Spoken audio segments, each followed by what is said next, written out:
Waarom mensen? Ik ben Sontje nogmaals. Ik ben Dio en samen zijn we gebroeders Wolf. Auw, lang niet gehoord hè? Je kijkt vandaag naar de negende aflevering, nummer 9. Met niemand anders dan Zerl Rudolfina, een personal trainer. We gaan kijken wat hij allemaal doet en hoe hij is gekomen waar hij nu staat. En waar hij naartoe wilt. Veel kijkplezier.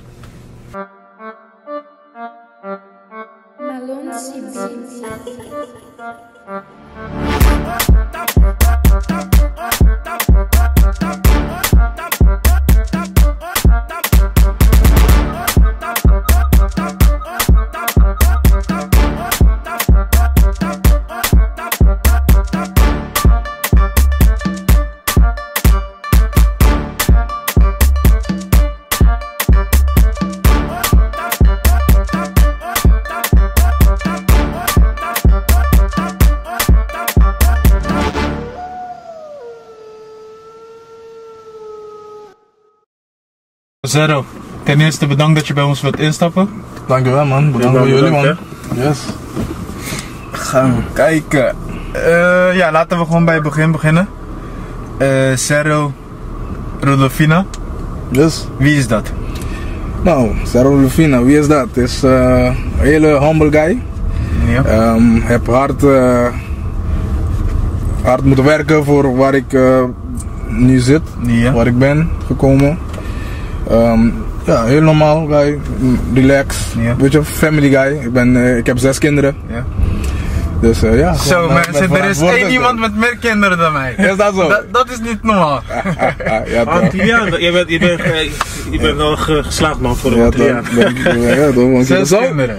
Ja, toch. Oké. Ik ga een beetje persoonlijk, maar we zien het wel of je antwoord op geeft. Ja. Zelfde vrouw of vriendin? Of Helaas niet. Is dat deze tijd is moeilijk man. Weet je, ik wou altijd net als mijn ouders zijn, weet je, weet je, verliefd raken, trouwen, kinderen en blijf daar tot dat van vandaag. Dat is het beste plaatje, maar helaas is mij dat niet gelukt. De tijden zijn moeilijk geworden man. Ja. Weet je, lastig, maar ja, zo is het. En wat zijn het? Jongens en meisjes? Ik heb jongens en meisjes, ja. Van mezelf eigenlijk heb ik, het is 3 van mezelf en 3 van mijn vriendin. Oké. Ja. Je komt uit Curaçao natuurlijk. Yes. Je bent daar geboren. Daar geboren. En getogen. En getogen ook nog. Wat betekent Curaçao dan voor jou? Als je dat vraagt? Curaçao, kijk, als ik aan Curaçao denk, denk ik Kuradijs. Juist. Weet je, en ik hou van mijn eiland, de mensen, alles. Kijk, overal heb je nadelen, voordelen, goed, minder, maar sorry, ik hou van Curaçao man. Ik ben in Nederland puur omdat mijn kinderen zijn hier geboren. Ik heb de laatste 2 zijn van een Nederlandse vrouw. Ja. En ja, puur voor hun ben ik nog steeds hier, anders was ik al lang los. Oké, want hoe lang ben je nu in Nederland? Ik ben in Nederland vanaf 2004, dus 15 jaar. Oké, ja. Mooi getal. Ja man. 15 jaar. 15 jaar. En hoe oud was je toen? Toen ik in Nederland kwam was ik 26 jaar oud. 26. Ja. Dus eigenlijk heb je best wel lange tijd op Curaçao gewoond? Ja, daar heb ik gewoon studie gedaan, heb ik gewerkt ook. Ja, en daarna dacht ik van, weet je, ik moet toch wat gaan studeren. Ben ik hier gekomen in Nederland om te studeren eigenlijk. Heb ik leraar lichamelijke opvoeding gedaan. Ja. Maar daarvoor op Curaçao heb ik, kijk, ik was altijd in sport hè. Ja. Sport is mijn ding. Ja. Ik hou van sport en ook muzikaal. Voordat we daarover gaan praten, wil ik je vragen, hoe was het voor jou om vanuit Curaçao te komen? Hoe was die switch voor jou toen de tijd? Weet je, voor mij was het niet moeilijk, niet gevoel, omdat ik vaak al naar Nederland kwam. Daarvoor, op vakantie, lang gebleven hier bij mijn oma. Want mijn oma kwam wonen in Nederland vanaf 83. Weet je, dus ik kwam vaak naar haar toe toen ik al jong was. Weet je, dus Nederland was al van, oh leuk, weet je, dan gaan we gewoon. Ja. Weet je, ja. Heb je zelf de keuze gemaakt? Om naar Nederland te komen wonen? Niet echt. Nee, dat was echt iets van mijn vader. Als hij dit ziet, dan moet hij gelijk gaan lachen nu. Want hij heeft echt op gedwongen, hey, ga studeren. Ja. En ik was van iets van, vanaf mijn ik heb HAVO gedaan. Na mijn HAVO ging ik in dienst. Ging in dienst en ik vond het zo leuk toen ik in dienst zat. Ben ik 1 jaar, 2 jaar daar gebleven. En ik wou luitenantopleiding doen. Maar ja, er waren een paar downfall en dingen gebeurd dat ik het niet nog kon doen. En toen ging ik verder naar kustwacht. Ja. De kustwacht heb ik ook 5 à 7 jaar gewerkt, zoiets, 7 jaar, 6, ja, zoiets. Baywatch. Ja, nou, Baywatch is wat anders. Eigenlijk nu moet ik naar Baywatch, want nu heb ik goed getraind. Dus, maar nee, toen was kustwacht dus echt, ja, niet zware werk, maar weet je, dan moet je lange nachten op zee blijven. Soms gaan we gewoon 3 weken blijven we op zee, of soms 6 maanden, ja 6 maanden, 6 weken bedoel ik. Hier en daar varen, weet je, overal die criminelen proberen te pakken, weet je. Illegale drugs, noem maar wat. Maar, ja, sorry dat ik je weer onderbreek. Je hebt net iets moois opgenoemd wat ik eigenlijk mooi vind. Je was eigenlijk 26 en je vader zette nog steeds druk op jou om te gaan studeren. Ja, hoe is jouw band met je ouders eigenlijk? Oh, heel goed man. Dankzij mijn ouders ben ik hier. Ja. Ben ik nu waar ik ben. En want, hoe was je opvoeding? Opvoeding perfect. Ik moet zeggen perfect. Als je stout bent, krijg je klappen. Ja. Als je, ja. En dan praat je over platte hand of? Weet je wat? Als ze nu horen, zeggen ze nee, dat heb ik nooit gedaan. Ik denk ze zijn vergeten. Maar hoe is je reflex? Ik kreeg meer klappen van mijn moeder dan mijn vader. Mijn vader was meer van praten. Ja. En mijn vader wordt niet zo snel boos. Weet je, het is van, soms wordt mijn moeder boos op hem omdat hij niet boos wordt. Weet je? Nee, maar als hij boos werd, dan weet je al, dan ben je heel zo ver gegaan. Weet je? Maar ja, kijk, als kinderen, weet je, dan doe je soms stoute dingen. En ja, dan krijg je klappen. Weet je, ja. En zo ben ik opgegroeid. Wat goed is of niet goed, je kent het verschil, klaar. Ja. Zo is het gewoon. Dus mijn band is gewoon, ik hou van hem man, echt. Dat is belangrijk. Ik hoor het ook van je, ik merk het. Je lacht gewoon erbij. Maar je hebt dus zeker wat aan je opvoeding gehad. Zeker. Als je nu terugkijkt. Zeker, en dat probeer ik ook aan mijn kinderen te geven nu. Ja? Nou, ik geef ze niet zo snel een klap. Ja. Maar dat probeer ik wel te geven van, dus die duidelijkheid, wat is goed, wat is niet goed. Ja. Weet je, en probeer toch hard aan te pakken als er iets, weet je, laten we zeggen, ik gebruik meer de termen in opvoeding, misdrijf en overtreding. Hè? Door mijn ervaring met kustwacht, weet je, en strafrecht en zo. Want kinderen, als ze sommige dingen doen ze, of iedereen, doe je iets, dat is een beetje tolerabel, dat kan, weet je, dan noem ik het overtreding. Maar sommige dingen dat ik niet tolereer, is misdrijf. Juist. Zijn we bedoel? En dan krijg je een hogere sanctie. Maar hoe straf je dat thuis met je kinderen? Laten we zeggen, ze hebben een misdrijf gepleegd thuis. Ja, dan gaat mijn stem omhoog. Dan schreeuw ik ze soms. Heel soms, weet je, een draai bij de oor of een klapje. Ja. Maar niet zo vaak. Het is meer van overtredingen, dat is gewoon straf. Dan pak ik gewoon hun telefoon af, hun tablet af. Dat is zeker een boete in deze tijden. Weet je, nee, ga maar door. Of dan mogen ze niet naar buiten gaan spelen, even, weet je, op die manier. Vind je dat het helpt om kinderen een tikje te geven af en toe? Tikje te geven, ja. Pakslag.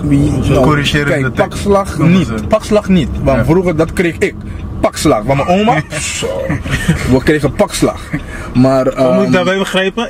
Het is gewoon van kom hier staan en what up, je weet toch? Met de riem. Of soms met de slippers. Nee, niet met de gest. Soms met de slipper, weet je. En mijn oma was heel goed met pannen gooien ook. Ja. Daarom vroeg ik je net, hoe is je reflex? Je reflex was goed man. Olympische Spelen. Zeker, ja. Maar ik ben meer van, wat je zegt, een corrigerende map. Gewoon een klapje, that's it. Niet van slaan, nee. Niet van echt slaan. Oké. Ja. Even over je studie, want je bent hier naartoe gekomen om te studeren. Klopt. Waarom kon je niet in Curaçao studeren? Want wat ik wil doen is meer in de sport, weet je, in de sportwereld gaan. En op Curaçao had je dat toen niet. Curaçao had de universiteit of zo. En dat was meer, ze hadden 3 faculteiten of zoiets, hoe noemen ze dat, faculty. Ze hadden dan bouwkunde, ze hadden rechten en er was nog iets, ik kan me niet herinneren wat het was. Ik denk iets in handel, business of zo. Okay. Dus dat is lang geleden ook. Ja, juist daarom. Dus ze hadden niet echt iets in een sport, weet je. Dus dan had ik naar Nederland moeten komen. Ja. En eigenlijk wou ik niet, want ik was in kustwacht toen. En ik wou via kustwacht, heb ik ook gereageerd op een bekendmaker die buiten kwam om een soort sportinstructeur te gaan worden. Ja. Voor de kustwacht. Ja. Heb ik gereageerd erop en zo, maar het is niet echt van gekomen. En toen kwam het lichtje van, weet je, mijn vader bleef hameren. Hey, ga studeren. Ik zei, weet je wat? Laten we die stap maken. Dus ben ik hier gekomen met mijn 26e en kwam ik studie doen. Okay. Zat ik in de klas met 18, 19-jarige, grappig. Maar het was leuk. En jij was 26 op Ik was 26 toen, ja. Hoe is dat? Om met, Weet je wat het is? Was jij een soort vaderfiguur in de klas? Ja, soms wel. Had ik dat door. Dat is, want toen ik begon, want in 2004 kwam ik. En 2005 begon ik pas met de studie. Want iets ging fout met het registreren. Dus ik moest een jaar wachten. En daarna ging ik naar de studie. Ik ging naar de Haagse Hogeschool. Ja. Die bij Kijkduin daar. En ja, ze zagen mij als vaderfiguur. En toen werd mijn eerste kind ook geboren. Oké. Dus ze zagen me echt als een vaderfiguur soms. Ja. Ik moet eigenlijk gewoon lachen, man, want het klinkt een beetje als mijn situatie. Ben je dan ook? Ik was ook rond de 26 en zat ook met young kids in de klas. Ja. Ik word gewoon papa genoemd. Ja. Maar het was leuk. Het is grappig, het is leuk, want ze hebben een bepaalde respect voor jou. Ja. Maar toch, ik ben heel makkelijk in bij iemands niveau te gaan zitten. Oké. Qua positiviteit sowieso. Ja. Dus als je. Ik denk niet dat er zijn mensen die lager zijn of hoger zijn. Ja. Dat is wat ik bedoel. Iedereen is gelijk. Ja. Dus als ik noem een voorbeeld, als iemand is gewoon wat minder geschoold of wat dan ook, kan ik gewoon omlaag naar zijn niveau en dan kunnen we een discussie hebben of praten over. Snap je? En dan kan ik ook met, ik zeg maar wat, met hoge mensen gaan zitten en hebben we ook een hele goede gesprek. Weet je? Dus je pas je een beetje aan. Ja, toch. Hoe was het gevoel voor jou eigenlijk om echt hier te wonen? Want dat is anders dan vakantie. Klopt. We hebben dat een beetje kunnen vergelijken met Curaçao wonen. Is anders, je weet toch, op Curaçao is anders. Op Curaçao leven we buiten, hier leef je binnen, man. Dat vond ik wel een beetje jammer. Ja. En kijk, we hebben, hier in Nederland hebben we 9 maanden, ik noem dat 9 maanden winter en 3 miserabele maanden zomer. Ik noem het niet eens zomer, ik noem het herfst. Dus ja, en soms hebben we een beetje lekker weer, maar het was een beetje aanpassen ook. Dus ja, ik moet binnen, moeten we binnen. En er was een tijdje dat ik ook een beetje, nou, ik wil niet zeggen depressief, maar een beetje, ik vond het een beetje vervelend om elke keer binnen te zitten. Ja, ging het niet zo goed met me. Maar we pakken het weer op. En de normen en waarden van Nederland? Op basis van? Nou, gewoon de regels waar je aan moet denken, of dingen waar je rekening mee moet houden. Ja, weet je wat ik vind? Nederland heeft te veel regels, man. Ze hebben zoveel regels dat ze hun zelf niet weten wat ze allemaal doen. Eerlijk gezegd, het is te veel regels. Kijk, en regels moeten zijn om de orde te houden. Ja. Weet je, daar ben ik mee eens. Maar ik vind Nederland een beetje soms te met sommige dingen. Kan je een voorbeeld noemen? Als gewoon vingerwijs, maar we kunnen niet aantonen. Ja, ik hou niet van te veel kritiek te geven op dit dingen. Maar ik zeg, ja, laat maar gaan en zo. Ja. Maar sommige dingen vind ik soms heel te veel. Ik zeg maar, ik noem maar wat. Ik ben laatst had ik op een schip gewerkt. Ja. Voor 9 maanden. Ja. Als personal trainer op een cruiseschip. En ik ben heel veel landen geweest. En daar heb ik heel veel dingen gezien. Weet je, als de boot aanmeert. Ja. Dan zie je, ik noem maar wat, op een scooter in Bali, Thailand of wat dan ook, zie je gewoon een hele familie op een scooter. Weet je? En hier, als je je kindje al voor je zet, is het al een probleem. Snap je wat ik bedoel? En zo zie je, juist, en zo zie je het grote verschil in, weet je, en zulke dingen noemen, bedoel ik. Van, ze zijn soms heel te met sommige dingen. Maar dat was gewoon een voorbeeld. Ja. Maar er zijn zoveel meer dat ik nu niet echt erop kan komen. Maar jij wilt zeg maar, jij denkt als ik mijn kind achter me zet, dan valt hij sneller of... Ik vind wel, ik denk tussen mijn benen, die kleinste dan, van 6, kan ik beschermen. Juist, snap je wat ik bedoel? Ja. Juist. Je noemt het net zelf op, je bent personal trainer. Ja. Hoe ziet een dag van jou eruit? Hoe ziet een dag van Zerel eruit? Een dag van mij ziet eruit, ik word meestal wakker half 7 van mezelf. Ik denk dat heb ik nog gekregen van toen ik in dienst zat, vroeg wakker worden. Ja. En mijn eerste klant begint altijd 7 uur op half 8. Ja. Dus dan rijd ik daar naartoe bij Basic Fit Lijnbaan. Ja. En daar train ik mijn eerste klanten tot ongeveer 10 uur, 11 uur. Ja. Dan ben ik klaar voor de ochtend. En dan begin ik weer om 4 uur, 5 uur weer. Dan heb ik weer nog 2, 3 klanten. En dan ben ik meestal half 9 à 9 uur klaar. Soms eerder. En zo gaat mijn dag. Dus en tussen 11 uur en 4 uur, 5 uur ben ik gewoon vrij. Kan ik mijn dingen regelen, dingen doen. Ja. En dan praat je over 5 dagen per week, 6 dagen per week? Nee, gewoon 5 dagen per week. Weekend hou ik meestal voor mijn kinderen. Oké, ja. Als sommige klanten echt niet kunnen in de week, dan willen ze weekend. Dan neem ik hooguit niet meer dan 2 klanten in het weekend. Ja. Er is een vraag die ik nog wilde stellen, man. Ja. Voor wat voor reden zou je naar Nederland moeten komen en wat voor reden niet? Je bedoelt toen ik kwam wonen of wil ik? Nu heb je al wat ervaring natuurlijk, je woont hier al een tijdje. Als je iemand moet adviseren voor waarom hij hier naar Nederland moet komen. Ik zou zeggen, als je hier naar Nederland wil komen, kom hier en met een doel. Realiseer je doel en werk om die euro's te maken. En dat wil ik zeggen, want op Curaçao is het een beetje moeilijk nu met werk en zo. Dus ik zou zeggen, kom hier naar Nederland, blijf een paar jaren, werk er aan je doel, maak een beetje doekoe, een beetje euro's en dan ga je terug wat bouwen dan op Curaçao. Nee, maar wat je zelf zegt, je moet een doel voor ogen hebben. Sowieso. En die moet je kunnen realiseren. Maar dat is overal waar je naartoe gaat. Anders maakt het niet eens uit waar je bent. Snap je? Als je dat niet eens hebt en kan. Precies. Dan stel ik niks voor, toch? Als je geen doel hebt. Dan stel ik niks voor. Dus we doen een personal trainer. Ja. Waarom personal trainer? Weet je wat? Ik had altijd iets van, ik ben topsporter geweest. Ik deed vroeger atletiek. Ja. En, hoog niveau? Hoog niveau. Oké, ja. Samen met Jorijn en Martine allemaal toevallig. Serieus? Ja. Ja. Toevallig is hij ook mijn neefje. Oké. En ja. En, nou, toevallig hè? Heel toevallig hè? Je gaat wat regelen voor ons? Kan.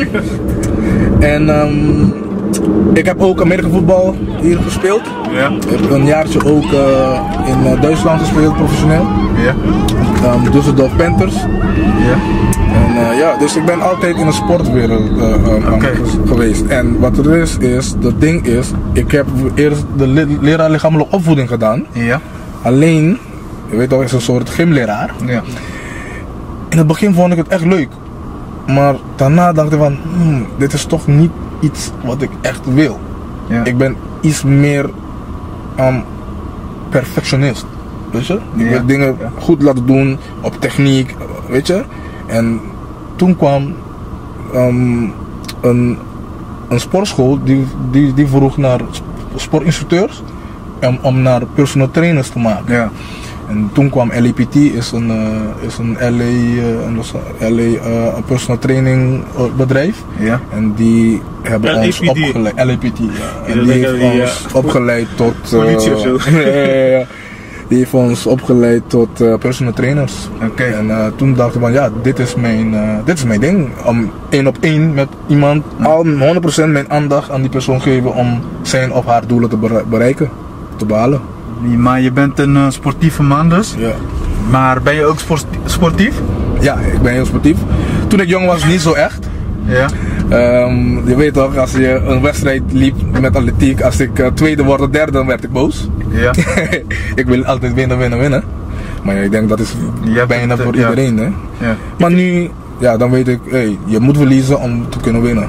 En soms het leven gaat zo hè. Klopt. Soms is het minder en soms pak je de piek. Ja. Je hebt er heel veel plezier erin. Ja. in het werk wat je nu doet. Zeker weten. Maar ja, hoe gaat dat dan toe eigenlijk? Nou, wat ik doe is meer, ik ben meer op gezondheid. Ja, ik wil mensen gezond maken, want heel veel mensen die staan niet bij stil dat heel veel dingen wat we doen of onze levensstijl is niet zo goed. Ja. Weet je? En dat heeft te maken met niet alleen trainen en zo, maar het heeft te maken met voeding. Ja. Het heeft te maken met stress, hoe je met stress moet omgaan, weet je. Het heeft te maken met emoties, dat is ook een beetje met de stress. Heeft ook te maken met spiritualiteit, dat is ook heel belangrijk. En weet je, en al die dingen eigenlijk. Daar ben ik mee bezig. Wat is een gezonde leven? Een gezonde leven is 1. Geen stress. Stress is de meest boosdoener. Ja, want moeilijk hier in Nederland. Maar hoe doe je dat? Geen stress. Want je bepaalt het zelf niet wanneer je stress hebt. Precies, maar dat moet je gaan leren hoe je mee moet omgaan. Oké. Weet je? Want als iets gebeurt die je niet leuk vindt, je hebt altijd keuzes. Je kan reageren boos erop en je gaat hameren erop. Of je zegt, weet je wat, laat het gaan. Goed. Weet je? Laten we even praten over dit. We gaan het zo lussen. Klaar. Weet je? Dus stress is geen stress. Stress is boosdoener. Stress is echt geen stress is een gezonde leven. Wat nog meer? Goed, gezond eten. Ja. Nou, mensen zeggen ja, ik eet gezond, maar wat is gezond eten? Juist, Nou, om eerlijk te zijn, kip, vlees, al die dingen zijn rotzooi eigenlijk voor ons lichaam. Nee, ja, man. Kip zit proteïne. Weet je wat het is? Wat je nu eet is geen kip meer, al jaren niet meer. Wat we eten is monster eigenlijk. Het zijn geen kippen. Die zijn zoveel geïnjecteerd met hormonen, met chemicalen, je weet niet weten. Eet je zelf kip? Ik at kip. Ik ben al... Kom mij niet zeggen dat jij niet naar Kentucky gaat. Nee, brother. Nee, echt niet?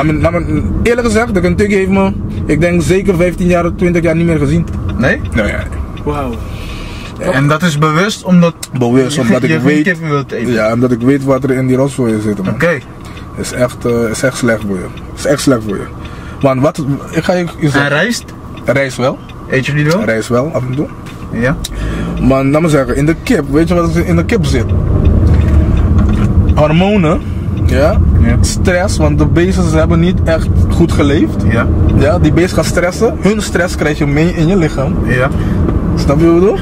En zo gaat het door. Vandaar dat ze zeggen stresskip. Het zijn, je bent een stresskip. Ja, dat zijn niet goed, man. Het beste is om veganistisch te worden. Ik ben nog niet veganistisch, ik ben een beetje vegetariër. Wat ik wel eet is vis. En ik eet meestal de vis die niet worden gekweekt. Want je hebt ook vissen die worden gekweekt. Dat zijn ook niet goed, want die worden ook geïnjecteerd om in leven te blijven, om niet ziek te worden, snap je? Dus het beste is op Curaçao, brother. Daarom hou ik van Curaçao. Daar gooi ik mijn lijn. Ja, brother. Dus Pisca. Ja, dat Pisca Corra. Hoe zit je ook al? Iedereen houdt van dat. Ja. Maar wat zijn die andere punten dan? Wat zeg ik? Gezond eten, geen stress en op spiritualiteit, heel gebied. Een heel belangrijk gebied. Wat het is met spiritualiteit is 1. Je moet meer zin hebben om te leven, om goed te leven. Je moet op basis van spiritualiteit, je moet ook in geloven wat je doet, wat je wilt bereiken. Hebben jullie van Law of Attraction gehoord? Law of Attraction. Nee. Ik niet in ieder geval. Oké, dat is iets van... Kijk, heel veel mensen zeggen God, weet je, geloof in God. Ik vind, God is een titel. Er is een intelligentiekracht daar in het universum die ons hebben gemaakt. En dat alles draait, want alles eigenlijk draait om energie. Eigenlijk. En dat, meestal noemen mensen dat God, omdat, weet je, ze gaan bidden, na een tijdje hun gebed wordt gehoord, krijgen ze wat ze hebben gebeden. Volgens hun, of geloof je daarin? Ik geloof daarin, maar dat is de energie die je contact mee maakt. En dat noemen ze God. En ik ben mee eens. Ik ben niet zo eens met religies, maar ik ben eens, ik weet dat er een superbeing daar is die ons helpt met alles wat we willen en zo, snap je? Begeleid is. Heb je dat Juist. van jongs af meegekregen of is dat iets wat je... De laatste tijden heb ik dat dieper ingegaan, ja. Oké. Ik ben als jongens opgegroeid katholiek. Oké. Ja. Dus je ouders geloven wel eigenlijk in... De God. Ja. Ja. Oké. Ja. Eigenlijk heb je ons wel verteld wat we niet moeten eten. Ik ga daar niet mee kappen, denk ik, met kip. Nee. Wat moeten we wel eten dan? Nou, wat we moeten, heel veel groenten, Ja. fruit, 2-3 fruit op een dag. Veel peulvruchten, dus bonen, zaden, noten, veel water drinken. Gezout of ongezout? Het beste ongezout eten. Ja. Want af en toe heb je wel wat kruiden, weet je, voor de smaak. Maar het beste is om zo clean mogelijk te eten. Dus Ja. niet een eten die is, hoe zeg je dat, geproduceerd, Oh. weet je. Ja? Ja, op die manier. Dus niet Ja. eten die zijn getemperd, noemen ze dat, weet je. Ja. Precies, dus zo clean mogelijk eten, zo biologisch mogelijk. Weet je, dus het beste is om je eigen tuintje te hebben en zelf je groenten kweken en zo. Het beste eigenlijk. Maar ze zeggen, ja, nooit te veel van iets. Te veel is nooit goed. Nooit goed, ja. Dus dan zou je kunnen zeggen dat je ook eigenlijk wat je normaal eet kan halveren. Om een gezond eetpatroon te creëren.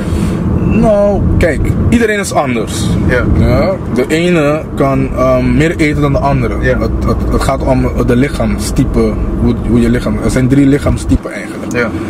Dus wat gebeurt er is, je moet eerst weten, ja, wat je BMR is. Dat is je Basal Metabolic Rate.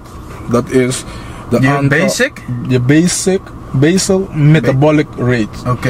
Ja. Dat is eigenlijk hoeveel calorieën je in 24 uur verbrandt, niks doen. Dus je zit of je ligt en je doet niks. Ja. Dat is het aantal calorieën die je verbrandt. Dat is je Basal Metabolic Rate. Oké. En dat Ja. hangt ongeveer bij vrouwen tussen 1500 à 1800 en Ja. bij mannen tussen 1700 à 2300. Oké. Dat zijn we niet aan het verbranden. Nou, Zitten hier, denk ik. zitten kan je best veel verbranden. Met praten en zo, dan kan je al 20, 30 calorieën verbranden. Oké. Bij wijze van spreken. Ja. Dus als je die getal weet, dan weet je dat je meer moet eten in calorieën om te kunnen functioneren. Want anders kan je organen niet functioneren. Ja, dat is de minimaal die je binnen moet krijgen per dag.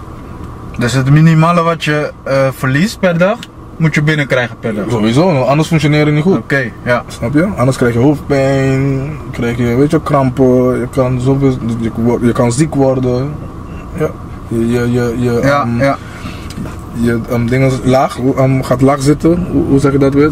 Je weerstand. Oh, Je weerstand ja, gaat ja. laag zitten, weet je? Ja. Oké. En doe je het nu voor jezelf? Of Nou, dat is de boodschap die ik wil geven aan iedereen. Het beste is om voor jezelf iets te beginnen, om voor jezelf te werken. Ja. Want de belasting maakt je kapot hier in Nederland, mensen.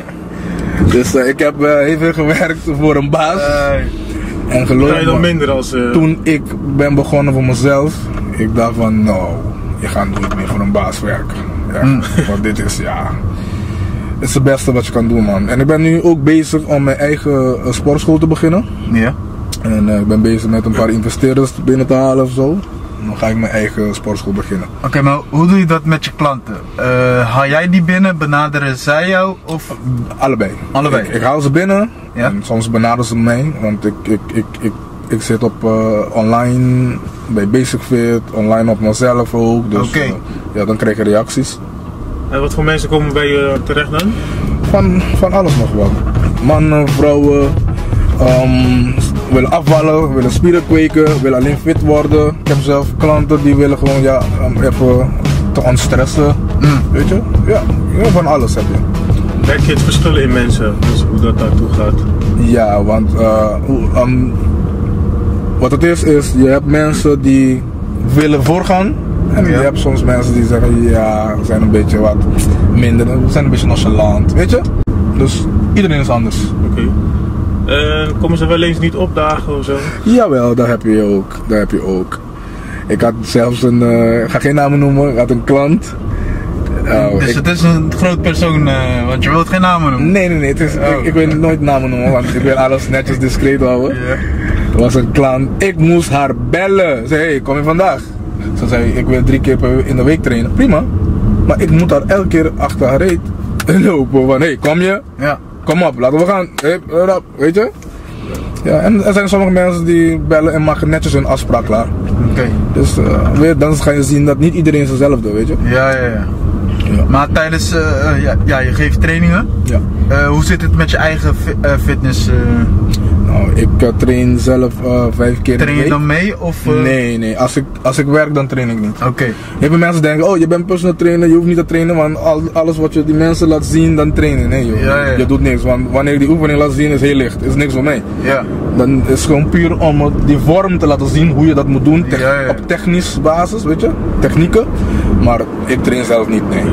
Dus ik moet echt mijn eigen tijd, ga ik zelf trainen. Oké. Ja. Ja, ik vind dat je positiviteit uitstraalt. Ja. Je komt positief over, vrolijk, Ja. geen stress wat jij aangeeft. Maar kijk, sowieso, ik stress ook soms, maar ik probeer het een beetje onder controle te houden. Ja.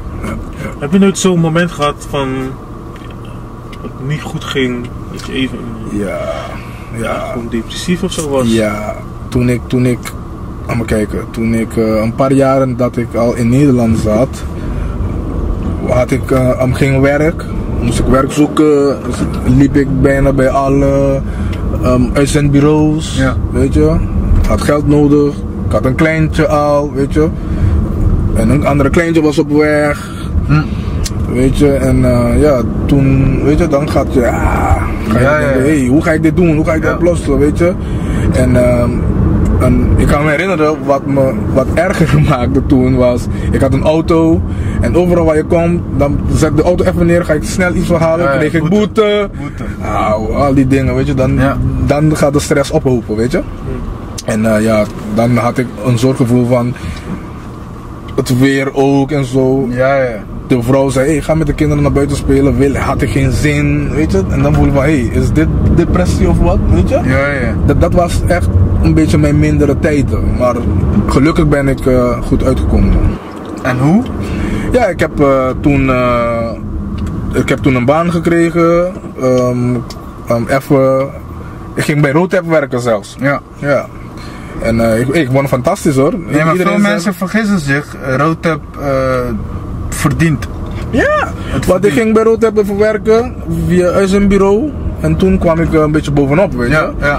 Hey, ik vond het fantastisch daar, want het is een 8 uur werk, maar je werkt eigenlijk 4 uur. Hey, niemand zegt. Ja, klopt. Ja. Staat op camera. Ja. Nee, maar echt, hey, ik vind het ik vind het fantastisch hoor. 4 uur werken, 4 uur slapen. Letterlijk, brada. En ik verdien me 8 uur geld. Ja, ik vind het echt goed hoor. Wat ging je doen dan? Ik zat in het begin op die vuilnistruck. Ja. Achterop. Vuilniswagen, Ja, vuilniswagen, achterop. Ik had een papierwagen. Moeten we alleen kartonnen en papier ophalen en zo. Hey, het was fantastisch. En na een tijdje zat ik ook, de laatste 2 maanden zat ik meer in de administratie te helpen. Ja. Maar toen ik in die administratie kwam zitten, dat 2 maanden, dan zet me terug op die vrachtwagen. Niks voor jou binnen. Ja, ik kan niet stilzitten en werken. Daarom ben ik een sportman, weet je.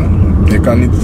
Je zit al binnen door het weer en dan moet je op werk ook nog binnen. Laat me buiten rijden. Frisse lucht. Ja man, echt. Dus toen kwam ik bovenop. Ja. En dan kwam ik uit mijn depressie of weet je, de mindere tijden, laten we zo zeggen. Was het enige moment in je leven? Ja, eigenlijk wel. Hier in Nederland? Hier in Nederland. Nee, ik ken geen stress. We kennen geen stress dat ook. Nee? Ja, ik niet. Ik was 10 toen ik hier naartoe kwam. Ik had nooit stress daar man. Als je voor je 10e nog moet stressen om het leven, dan... Ik had nooit stress daar man. Want je niet buiten mag gaan knikkeren misschien. Ja, snap je. Precies. Nee joh. Ja, je bent toen dus begonnen met werken weer. Het begon weer beter te gaan. En toen kwam ik andere werken tegen. Ik ging voor, hoe heet deze zaak? Appo. is een bedrijf, Apple, ging ik werken. Is meer een soort van, je loopt buiten op straat en je verkoopt. Toen de tijd moest ik neon energie verkopen. Ja, ja. Weet je, moet je helemaal netjes in een pak. Ga je rondlopen en bellen bij de huizen, kijken of ze... Mensen gaan ze vallen. Geen sales is geen salaris. Sales, juist precies. Maar ik verdiende echt heel goed daar, hè. Ja. Gewoon per week had ik minimaal €600, maximaal had ik soms 1000 Ja. in een week. Ja, je verdient best goed daar. Maar ja, je moet wel hustelen. Dus dat betekent dat je goed kan verkopen. Ja, ja. De salesgesprek was best goed in mij. Maar toch moet je dat een beetje ook leren, weet je. Ja, ja, ja. En, en toen kwam ik bij die personal training. Toen zei ik, dat ben ik. Dat moet ik gaan doen. En zit ik nu hier. Oké. Hoe zie jij het leven eigenlijk voor een Antilliaan hier in Nederland? Right, dat is een hele goede vraag. Want ik denk voor iedereen is het anders. Hoe zie ik dat? Weet je? Als je een algemene Algemene Antilliaan pakt, pakt. ja, hoe ziet dat eruit voor jou? Kijk, overal waar we komen is niet makkelijk. Oké? Want je kan nergens zitten en je krijgt dingen op je schoot. Oké? Dus je moet van de bank komen en beweging. Ja. Je moet bewegen. Dus je moet gaan zoeken voor het beste voor jou in het leven. En ik heb dat meegemaakt. En weet je, het is hard soms. Maar niet opgeven. Gewoon doorgaan, zoeken. Wat je zegt, kom met een doel. Ja. En doe je ding. En probeer je doel hoe dan ook te realiseren. Wat je wil bereiken. Ja. Ja, ik zit nog steeds eigenlijk een beetje met die vraag voor... Hoe zie je het voor de Antilliaan bedoelen? Ja. Oké, het is moeilijk voor ons, want heel veel plekken dat wij komen heb ik ook meegemaakt. Word je niet aangenomen zo snel, Ja. weet je, dan merk ik ook, ik was bij een paar sollicitaties, kan ik me heel goed herinneren, bij een paar bedrijven. Ik was klaar met de sollicitatie, dan waren ook een paar andere jongens daar. Ze zeggen zo, ze kwamen zelf, ze waren met z'n drieën toen met het gesprek. Ja. En eentje kwam zo, jij was echt goed, voor mij de beste en zo. En toch, achteraf, word jij niet aangenomen. Ja. Hoe ga je daarmee om? Dan wordt Piet of Peter aangenomen. Ja. Weet je? En ja, weet je, dan vind ik het wel een beetje jammer. Je kan soms boos raken en dan ga je denken, ja, het is racisme, wat dan ook. Wil ik niet zo snel overdenken, maar het gebeurt.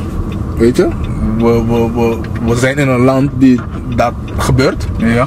We kunnen niet eromheen. Ja. Maar blijf positief. Ik blijf positief, oké. En ik heb altijd gezegd, mijn ouders hebben me dit altijd geleerd van... Wanneer een deur voor je dicht gaat, gaan 2, 3 open voor je. Ja. Dus nooit opgeven, niet blijven hameren op dat. Ja. Ga verder. En blijven zoeken. Dus ik zou zeggen, voor de Antilliaan is het niet makkelijk. Maar het is ook niet moeilijk hoe wij denken van het is te moeilijk, het gaat niet lukken, nee. Je moet er wel wat voor doen natuurlijk. Precies, je moet wat voor doen. Je oudste die is volgens mij nu 16, zei je? Bijna 14. Bijna 14. Ja. Dus Mijn oudste dochter is 14 Ja? en mijn zoontje van mezelf is bijna 14. Oké. Dus over een jaartje mogen ze alweer gaan werken. Hij werkt al, Ja? hij doet krantenwijk. Oké. Want heel veel, Albert Heijn, weet je, die zulke bedrijven. Dat is 15, 16 jaar 15 jaar ongeveer, zijn, ja. juist. Wat voor tips zou je aan hun kunnen meegeven? Ja. Op dat gebied, zeg maar, dat ze gaan solliciteren, ze worden geweigerd. Hoe ga je hun kunnen motiveren om toch door te gaan naar hun eerste afwijzing? Ja, nou precies wat ik net zei ook is van gewoon, luister, dan was dat niet voor jou. Er is iets wat anders voor jou. Ja. En dan moeten we gewoon verder gaan zoeken.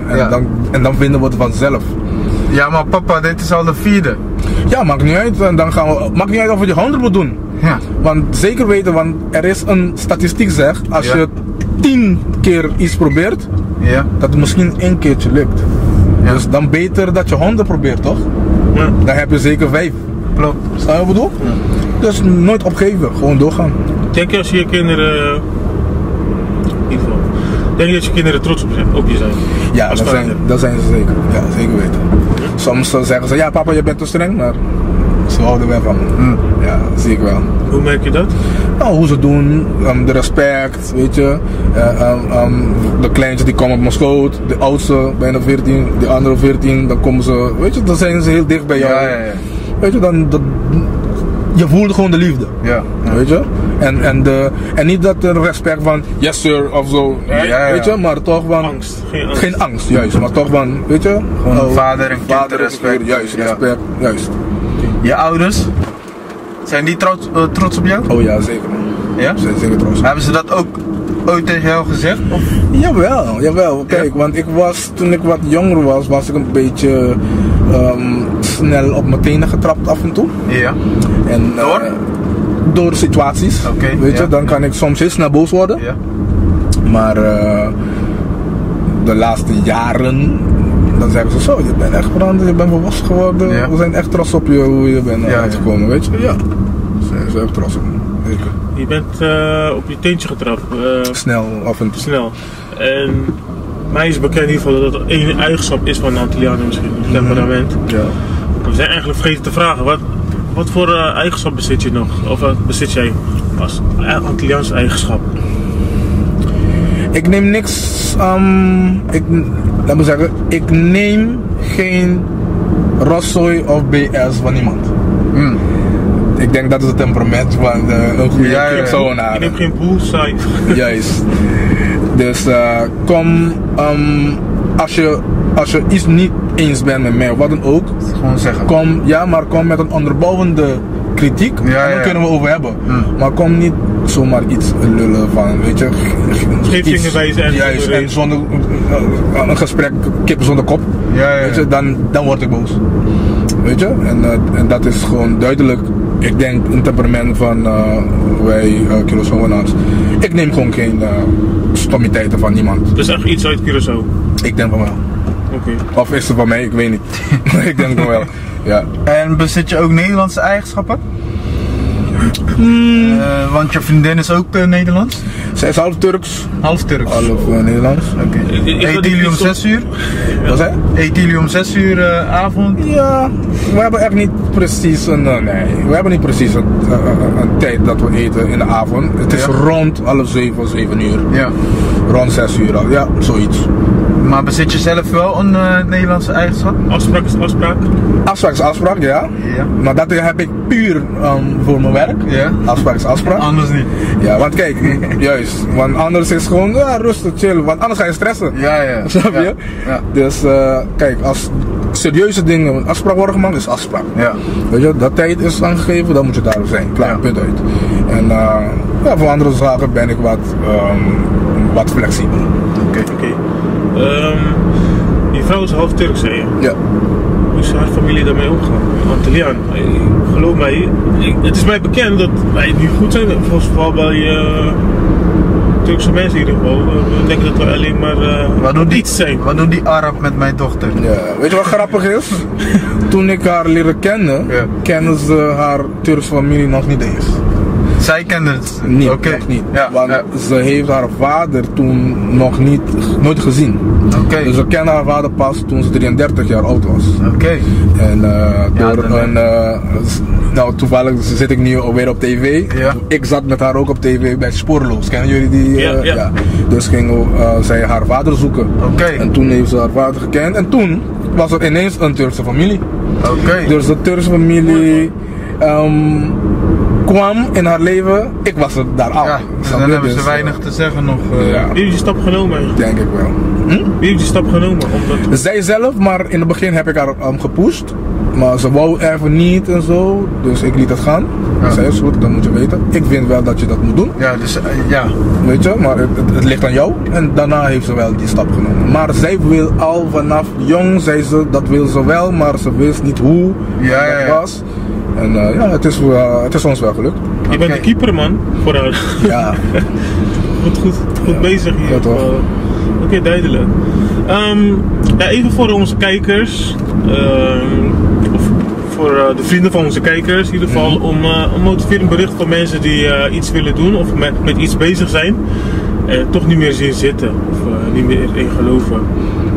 Of even een moeilijke tijd meemaakt. Dan wil ik zeggen, als je in iets gelooft en je bent goed erin, ga 100% voor. Soms heb je downfall, Ja. maar dat zijn lessen van het leven. Pak je weer op en ga weer gewoon door. Want als je dat goed in bent, kan niemand jou breken of wat zeggen, want je bent gewoon goed in. Weet je, en stick to it. En doe het gewoon. Weet je, soms is het misschien 2, 3, 4 jaren moeilijk, maar daarna wanneer het gaat rollen, gaat het echt rollen. Snap je? Als het rolt, dan rolt het. Rolt het, dus niet opgeven. Ja. Niet opgeven, gewoon doorgaan. Gewoon doorgaan. En wat ik weer zei is, de doel die je hebt. Ik ben met dat gekomen, dat wil ik doen. Ja. Ga 100%. Het is niet, je komt met een doel, je gaat de eerste keer, lukt het. Dat is niet realistisch. Weet je? Dus je valt af en toe, een paar keren, veel keren. Sta op en ga gewoon door. Het leven is net gewichtsheffen. Yes. Het kan soms zwaar zijn. Precies, ik heb het ook, soms kwam ik een dag. Gisteren had ik gewoon die kilo's makkelijk opgetild, vandaag voelt hij zwaar. Ja. Ik denk van wat? Maar ja, zo is het leven ook, weet je. Dus gewoon doorgaan. Ja, is goed. Ja. En voor de mensen die helemaal niks doen, die niet in zichzelf geloven, niet in het leven, misschien in het leven meer geloven. Ik zou zeggen van, praat met iemand die je kan helpen. Zoek steun. Want ik ken ook van een paar van die mensen die zeggen van ja, hey, ik heb het gezien of wat dan ook. Een familie vooral. Praat met hem. Je houdt van je familie, je houdt van die persoon. Praat met hem. Geef hun de kracht weer om weer te willen leven. Ja. Weet je, weer om iets te doen. En geloof me, en als je positief bent en je zegt goede, je vraagt voor positiviteit in het universum, je krijgt het. Weet je, dus gewoon praten en stimuleren en blijven steunen. Nooit opgeven. Ik geef op niemand op. Nooit opgeven. Lantariba. Investeren. Oké, dan. Ja toch. Duidelijk man, man. Voor de mensen die een beetje interesse in jou als personal trainer hebben, waar kunnen ze jou vinden? Ze kunnen me vinden makkelijker nu op de Basic Fit lijnbaan site, op de Basic Fit site in Rotterdam. Ja. Dan zoek je mij op Zerl Rudolfina. Ja. En dat kunnen ze mijn profiel bekijken. Moet ik Basic Fit gaan promoten man? Ja toch. En dan kunnen ze me vinden. Ja. Dan kan ik ze helpen in alles wat ze willen. Ik help je in afvallen, spieren kweken, Ja. fit worden, stress verminderen, gezond eten, Ja. qua voedingadviezen, noem maar wat. Ik ben nu ook wat meer dieper aan het gaan nu in revalideren. Ik ben ook, toevallig heb ik een klant nu aan het revalideren. Ze heeft herseninfarct gekregen. Oké. Eén kant helemaal lam. We Ja. zijn bezig. En elke keer dat ze naar zijn dochter gaat, zegt de dokter, wauw, zo, het gaat beter, het gaat goed. Ja. Dus ik ben wat dieper, weet je, ik probeer ook mezelf te leren. Ja. Dus ik ga zelf op internet dingen zoeken, Ja. lezen, veel lezen. Je wilt weet mensen je, echt dingen gaan zoeken. helpen. Echt Ja, serieus. dat is mijn ding. Ik wil gewoon mensen helpen en het beste van een persoon eruit te halen. Want soms denken mensen, ja, dit is wat ik kan niet meer. Maar Ja. ik kan zeker nog 10 keer van jou eruit halen. En zo ben ik. Ik ben gewoon een lifestyle coach eigenlijk. Is het meer. Ja. Je bent in ieder geval wel goed bezig man. Blijf zo Ja. doorgaan in ieder geval. Dankjewel. Laat je niet afleiden of misleiden. Nee, zeker niet. Blijf gewoon je ding doen. Juist. En, Blijf de positieve gozer wat je nu al bent. Ja toch? je gaat vanzelf groeien, je komt vanzelf goed. Ja. Je kinderen zijn trots op jou, dus wat wil je nog meer? Je kinderen, Zeker. je vriendin. Ja, doe gewoon je ding man mensen. Voor jullie kijkers, wij willen jullie ook wat vragen. Volg ons op ons kanaal, YouTube kanaal. Abonneren op onze Facebook pagina, op onze Instagram pagina. Like, deel en ja, deel het gewoon met je vrienden. En support ons gewoon. En ja, laat ons vooral weten ook wat jullie van de interviews vinden. Laat het in de comments weten. Zijn er punten waar we aan kunnen werken, dan doen we dat. Ja. Nou, we zitten hier met Zerl, Rudolfina. Yes. Ik ben Dio. Ik ben Sontje. Dit was Gebroederswolf. Laters. Peace. Peace.